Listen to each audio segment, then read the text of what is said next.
ஆன்மீக சொந்தங்கள் அனைவருக்கும் அன்பான மாலை வணக்கம். நாம் நம்மளுடைய சேனலில் தொடர்ந்து நிறைய சுவாரஸ்யமான ஆன்மீகம் சார்ந்த தகவல்களை தான் பார்த்துட்டு வந்துட்டு இருக்கோம். அதில் இன்றைக்கி என்ன பார்க்க போகிறீங்க அப்படின்னா, புதிதாக பிறக்கக்கூடிய செப்டம்பர் மாதம் எப்படி இருக்குது. இந்த செப்டம்பர் மாதம் 12 ராசிகளுக்குமே கண்டிப்பாக வித்தியாசப்படும். ஏன்னா ஒரு ராசியை போல் இன்னொரு ராசி இருக்கிறது கிடையாது. இது மாதிரியான தனித்துவமான தன்மைகள் எல்லாம் எப்படி நடக்குது அப்படின்னு பார்த்தீங்கன்னா, கிரக அமைப்புகள் மட்டும்தான். ஏன்னா எல்லாருக்குமே கிரக நிலைகள் ஒரே மாதிரி அமையவே அமையாது. ஸோ நிறைய வித்தியாசங்கள் படும். அது மட்டும் இல்லாமல் மகர ராசிக்காரங்களுக்கு என்னதான் 7.5 சனியானது முடிஞ்சிருந்தாலுமே கூட அந்த சனி வக்கரமாக இருக்கிறார் அப்படின்றதுனால சின்ன சின்ன பாதிப்புகளானது இன்னுமே தொடர்ந்து உங்களுக்கு இருந்துட்டு தான் இருக்குது.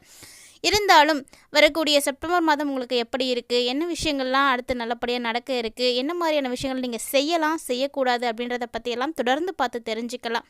அதுக்கு முன்னாடி நீங்கள் இன்னும் நம்ம சேனலை சப்ஸ்கிரைப் பண்ணாமல் இருக்கீங்க அப்படின்னா மறக்காமல் சேனலை சப்ஸ்கிரைப் பண்ணிக்கோங்க. கூடவே பக்கத்தில் இருக்கிற பெல் சிம்பிளையும் கிளிக் பண்ணிக்கோங்க.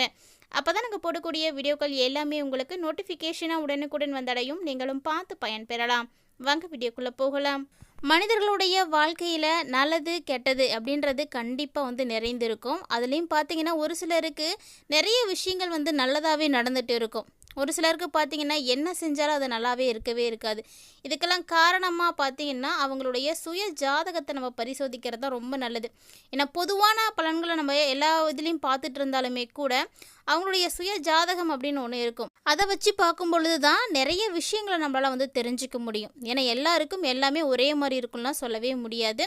ஸோ நீங்களும் உங்களுடைய சுய ஜாதகத்தை நீங்கள் செக் பண்ணி பார்க்கணும் அப்படின்னு நினைக்கிறீங்கன்னா மறக்காமல் நம்மளுடைய ஸ்க்ரீனில் தெரியக்கூடிய இந்த வாட்ஸ்அப் நம்பரை நீங்கள் காண்டாக்ட் பண்ணிங்க அப்படின்னா ரொம்ப எளிமையான முறையில் ரொம்ப விரைவாகவே பார்த்து கொடுத்துருவாங்க. ஸோ கண்டிப்பாக ட்ரை பண்ணி பாருங்கள். இப்போ வாங்க செப்டம்பர் மாதத்தில் கிரக சூழ்நிலைகளானது எப்படி இருக்குது, என்ன விஷயங்கள்லாம் உங்களுக்கு அடுத்தடுத்து நடக்க போகுது, நீங்கள் எப்படிலாம் இருந்தால் என்ன மாதிரியெல்லாம் பிரச்சனைகளை தீர்க்க முடியும் அப்படின்றத பற்றியெல்லாம் நிறைய விஷயங்கள் நம்ம பேச போகிறோம். ஸோ வீடியோ எங்கேயுமே ஸ்கிப் பண்ணிடாமல் முழுமையாக பாருங்கள்.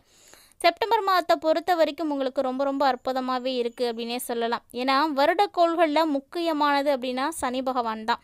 ஏன்னா இவர் மட்டும்தான் 2.5 வருஷத்துக்கு ஒரு முறை மாறக்கூடியவர். ரொம்ப லாங் டைம் நம்மளுடைய ஜாதகத்தில் அமர்ந்திருக்கக்கூடியவர். ஸோ இவர் பார்த்திங்கன்னா மகர ராசிக்காரங்களுக்கு உபஜய ஸ்தானம்னு சொல்லக்கூடிய 3வது இடத்துல சஞ்சாரம் செய்கிறாரு. ஸோ இவருடைய அமைப்பானது மகர ராசிக்காரர்களுக்கு மனசில் தைரியத்தை கொடுக்கும், தன்னம்பிக்கையை கொடுக்கும். மருத்துவ விரய செலவுகளானது உங்களுக்கு இருந்துகிட்டு இருந்தாலுமே கூட அதெல்லாம் குறைய ஆரம்பிச்சிடும். ஸோ தொழிலும் பார்த்திங்கன்னா ரொம்ப நல்லாவே இருக்கும். தொழில்காரகனாக இருக்கக்கூடிய சனீஸ்வர பகவான் உங்களுக்கு நிறைய விஷயங்களில் மாற்றங்களை கொடுப்பார். தொழிலில் போட்டிகள்லாம் இருக்குது அப்படின்னா அதெல்லாம் எப்படி காணாமல் போணுச்சு அப்படின்னே தெரியாது, அந்த மாதிரி குறைஞ்சி போயிடும். ஸோ உங்களை எதிர்த்து உங்களுக்கு எட்டிக்கு போட்டியாக செய்யக்கூடியவங்க எல்லாருமே இருக்கிற இடம் தெரியாமல் காணாமல் போயிடுவாங்க. எதிரிகள் இருக்காங்க அப்படின்னா கூட அவங்களும் இப்போ விலகி போகிறதுக்கான வாய்ப்புகள் நிறைய இருக்குது. ஸோ நிறைய வகைகளில் உங்களுக்கு நல்லது தான் நடக்க போகுது. அதுவும் செப்டம்பர் 14ஆம் தேதிக்கு அப்புறமா பார்த்திங்கன்னா நிறைய விஷயங்கள் உங்களுக்கு சூப்பராக இருக்குது. செவ்வாய் பகவான் 9ல் இருந்து 10வது இடத்துக்கு போக போகிறாரு.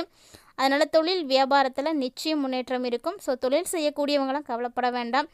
என்னதான் உங்களுக்கு தொழில் மந்த நிலையில் இருந்தாலுமே கூட, வியாபாரம் சரியாகாமல் இருந்தாலுமே கூட, நீங்கள் செய்யக்கூடிய ஒவ்வொரு விஷயங்களும் உங்களுக்கு தடைகளை கொடுத்துட்டு இருந்தாலுமே கூட அதெல்லாம் நினச்சி கவலைப்படாதீங்க. செப்டம்பர் மாதம் உங்களுக்கு ரொம்ப அற்புதமாக இருக்குது.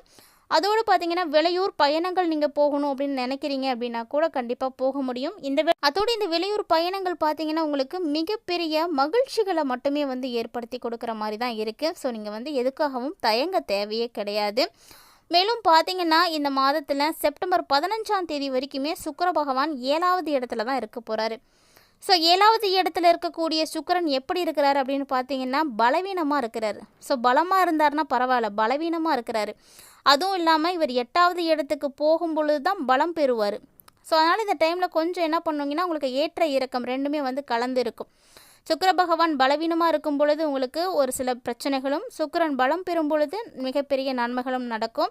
அதுவும் குடும்ப உறவுகளுக்குள்ள என்னதான் உங்களுக்கு சண்டை சச்சரவுகளானது இருந்தாலுமே கூட அதையெல்லாம் கண்டிப்பாக அந்த டைமில் கிளியர் பண்ணிடலாம். எல்லாமே கிளியர் ஆகிடும். விருந்து விசேஷங்கள்லாம் நீங்கள் கலந்துப்பீங்க. ஸோ உறவுகளுக்குள்ள நல்ல ஒரு அன்பு பாசம் இதெல்லாம் அதிகரிக்க ஆரம்பிக்கும். மாதத்தினுடைய முற்பாதி வரைக்குமே புதன் 8வது இடத்துல தான் இருக்கிறாரு. 8வது இடத்துல இருந்து எப்படி இருக்காருன்னா பலம் பெற்று இருக்கிறாரு. ஸோ மகர ராசிக்காரங்க பார்க்குறதுக்கு வித்தியாசமாக தெரியுவாங்க. ரொம்ப சுறுசுறுப்பாக இருப்பாங்க. முன்னாடி இருந்த அந்த சோம்பேறித்தனம்லாம் எங்கே போணுச்சு அப்படின்னே தெரியாத அளவுக்கு ரொம்ப ஆக்டிவாக மாறிடுவாங்க. ஸோ இது குழந்தைகளாக இருந்தாலும் சரி, யாராக இருந்தாலும் மறைமுகமாக உங்களுக்கு எதிர்ப்புகள் எதுவும் நடந்துகிட்டு இருக்குது அப்படின்னாலுமே கூட கண்டிப்பாக இந்த செப்டம்பர் மாதம் எல்லாமே வந்து சரியாகும். ஸோ இனிமேட்டுக்கு உங்கள் கூட வந்து போட்டி போடுறதுக்கு யாரும் கிடையாது. எல்லாருமே வந்து விலகி போக ஆரம்பிச்சிடுவாங்க. அதனால் உங்களுடைய விஷயங்களை நீங்கள் வந்து தைரியமாக வந்து செய்யலாம், யாருடைய தொந்தரவும் இல்லாமல். அடுத்ததாக இந்த மாதத்தில் சூரியன் 8வது இடத்துலேருந்து 9வது இடத்துக்கு வந்து போவார். போனதுக்கப்புறமா பலவீனமாகிடுறாரு. அதனால் அரசாங்க எதிர்ப்புகள்லாம் வரும். பெரிய பெரிய மனிதர்கள்ட்டெல்லாம் பகச்சிக்காதீங்க. அதனால் உங்களுடைய வேலைகளை மட்டும் நீங்கள் செய்யுங்க. தேவையில்லாத விஷயங்களெல்லாம் ஈடுபடாத வேண்டாம். 2வது இடத்துல ராகு பகவான், 8வது இடத்துல கேது பகவானும் இருக்கிறதுனால அடிக்கடி உங்கள் மனசுக்கு குழப்பங்களானது வந்து போகும். ஒரு விஷயத்த வந்து தைரியமாக செய்யணும் அப்படின்னு நீங்கள் முடிவு பண்ணவே முடியாது. அதை செய்யறதுக்கு முன்னாடி பல குழப்பங்கள், பல சங்கடங்கள் எல்லாம் உங்களுக்கு வந்து வர ஆரம்பிக்கும். மேலும் உங்களுக்கு இந்த காலகட்டங்கள் கொஞ்சம் வந்து ரிஸ்க்காக தான் இருக்குது. ஸோ யாருக்கும் வந்து நீங்கள் ஜாமீன் கொடுக்காதீங்க, வாக்குறுதி கொடுக்காதீங்க, யாருக்கும் நம்பி எந்த ஒரு விஷயத்தையும் செய்யாதீங்க. ஸோ முடிஞ்ச அளவுக்கு நீங்களாகவே இருக்க பாருங்கள். மற்றவங்களுக்காக அப்படின்னு செய்யறதுக்கு நீங்கள் போனீங்கன்னா கண்டிப்பாக அதில் பெரிய பாதிப்புகளை பார்க்கக்கூடிய நபரும் நீங்களாக தான் இருப்பீங்க. அதனால் பார்த்து கவனமாக இருந்துக்கோங்க. 6வது இடத்துல குரு பகவானுடைய சஞ்சாரம் இருக்குது. ஸோ வீண் செலவுகளை எல்லாம் கண்டிப்பாக நீங்கள் குறைச்சே ஆகணும். ஏன்னா இந்த மாதிரி வீண் செலவுகளை நீங்கள் குறைக்கும் பொழுது தான் பணத்தை வந்து மிச்சப்படுத்த முடியும். யாருக்கும் எதற்காகவும் ஜாமீன் வந்து போடாதீங்க, சிபாரிசு பண்ணாதீங்க. இது மாதிரியெல்லாம் செஞ்சிட்டிங்க அப்படின்னா அதனுடைய விளைவுகள் பார்த்திங்கன்னா ரொம்ப விபரீதமாக இருக்கும். ஸோ அவங்க வந்து உங்களை ஏமாத்துறதுக்கான வாய்ப்புகள்லாம் இருக்குது. ஸோ முடிஞ்ச அளவுக்கு நீங்களாக இருக்க பாருங்கள். இந்த மகர ராசிக்காரங்களுக்கு 2025ஆம் ஆண்டினுடைய முதல் பாதியிலேயே 7.5 சனியானது முடிஞ்சிருச்சு. ஆனாலுமே கூட சனி பகவான் இன்னும் உங்களை வந்து தொடர்ந்துட்டு தான் இருக்கிறாரு. சனி வக்ரமாக இருக்கிறாரு. 7.5 சனியினுடைய தாக்கத்தை ஏற்படுத்திகிட்டே தான் இருக்கிறாரு. ஸோ அதனால் என்ன பண்ணணுன்னா நீங்கள் தான் வந்து கவனமாக இருக்கணும்.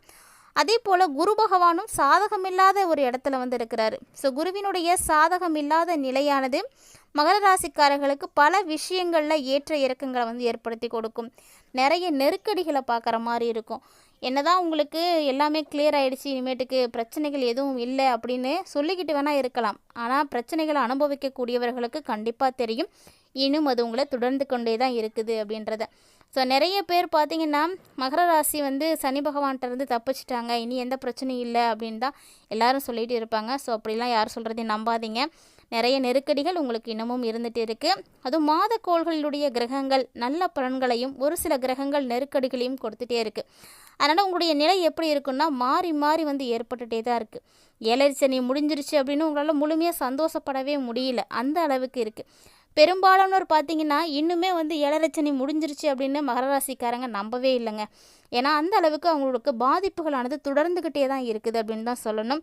ஸோ உங்கள் எல்லாருக்குமே இந்த செப்டம்பர் மாதம் தான் ரொம்ப ரொம்ப வந்து பேஸான ஒரு மாதம்.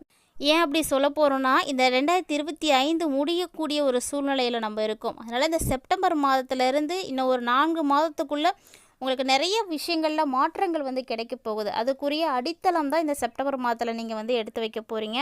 அதனால் நீங்கள் என்ன பண்ணுறீங்க அப்படின்னா இந்த செப்டம்பர் மாதத்தில் அதற்கான முயற்சிகளை எடுத்து வைங்க. உழைப்புகளை அதிகமாக கொடுத்தீங்க அப்படின்னா இன்னும் வரக்கூடிய 4 மாதத்துக்குள்ளே நீங்கள் மிகப்பெரிய வளர்ச்சியை வந்து பார்த்துடுவீங்க. அதுதான் இந்த செப்டம்பர் மாதத்தினுடைய ஒரு ஸ்பெஷலே உங்களுக்கு. அதனால் எந்த ஒரு விஷயத்தையுமே இந்த டைமில் மட்டும் நீங்கள் ஸ்கிப் பண்ணிடாதீங்க. எந்த வாய்ப்பு கிடைச்சாலும் அதையும் நீங்கள் மிஸ் பண்ணிடாதீங்க. ஸோ அதில் நீங்கள் தோத்துடுவீங்க அப்படின்றது உங்களுக்கு தெரிஞ்சாலுமே கூட அதில் வந்து நீங்கள் முயற்சி பண்ணால் மட்டும் விட்டுறாதீங்க. செப்டம்பர் மற்றும் அக்டோபர் மாதம் இந்த 2 மாதத்துக்குள்ளே உங்களுக்கு பார்த்திங்கன்னா செலவு எக்கச்சக்கமாக இருக்கும். இருந்தாலும் இந்த நேரத்தில் தான் நீங்கள் புத்திசாலித்தனமாக செயல்படணும். புதுசாக மகர ராசிக்காரங்களுக்கு சிக்கல்களும் வந்துக்கிட்டே தான் இருக்கும், தொடர்ந்து வந்துட்டு இருக்கும். நீங்கள் என்ன செஞ்சாலுமே கூட அது தாமதமாகலாம், உடனுக்குடன் நடக்காமல் போகலாம். அதுக்காக உங்களுடைய கடினமான உழைப்பை நீங்கள் விட்டுடவே கூடாது. கடினமான உழைப்புகளை நீங்கள் கொடுத்துட்டே இருக்கக்கூடிய பட்சத்தில் கண்டிப்பாக அதற்கான பலன்கள் 2 இல்லைங்க 3 மடங்கு பலன்கள் கிடைக்க போகுது. ஸோ அந்த அளவுக்கு உங்களுக்கு நல்ல ஒரு வாய்ப்புகள் எல்லாம் கிடைக்க போகுது. அதெல்லாம் நீங்கள் பெறணும் அப்படின்னா இந்த டைமில் பொறுமையாக இருக்கணும். பொறுமையாக இருந்தீங்க அப்படின்னா கண்டிப்பாக நடக்கும். பொறுமையை இழந்துட்டு அவசரப்பட்டீங்க அப்படின்னா எதுவுமே வந்து நடக்காமல் போயிடும். அதனால் இந்த செப்டம்பர் மாதத்தை முழுமையாக நீங்கள் வந்து பயன்படுத்திக்கோங்க, நல்லதே நடக்கும். மேலும் உங்களுக்கு நல்ல பலன்கள் எல்லாம் கிடைக்கிறதுக்காக தொடர்ந்து நீங்கள் சனிக்கிழமைகளில் கால பைரவரை வழிபாடுகள் செய்கிறது ரொம்ப ரொம்ப நல்லது. கண்டிப்பாக தேய்பிரை சஷ்டி நாளாக பார்த்து பைரவரை போய் வழிபாடு செய்துட்டு வாங்க, கண்டிப்பாக நல்லது நடக்கும். பதிவை பார்த்துட்டு இருக்கக்கூடிய மகர ராசி நேயர்களில் யாருக்கெல்லாம் சனி பகவானுடைய ஆட்சி இன்னும் நடந்துட்டு இருக்க மாதிரி ஒரு ஃபீலிங் இருக்குது அப்படின்னு மறக்காமல் வந்து கமெண்ட் பண்ணுங்கள். ஸோ இன்னும் அந்த தாக்கத்தை வந்து நாங்கள் அனுபவிச்சுட்டு தான் இருக்கும், அந்த பாதிப்புகள் இருக்குது அப்படின்னு சொல்லக்கூடியவங்களாம் மறக்கணும். வீடியோக்கு ஒரு லைக், தொடர்ந்து ஃபாலோ பண்ணுங்கள். உங்கள் நண்பர்கள் மற்றும் உறவினர்களோட ஷேர் பண்ணிக்கோங்க, அவர்களும் பார்த்து பயன்பெறட்டும். மீண்டும் மற்றொரு சுவாரஸ்யமான தலைப்பில் சந்திக்க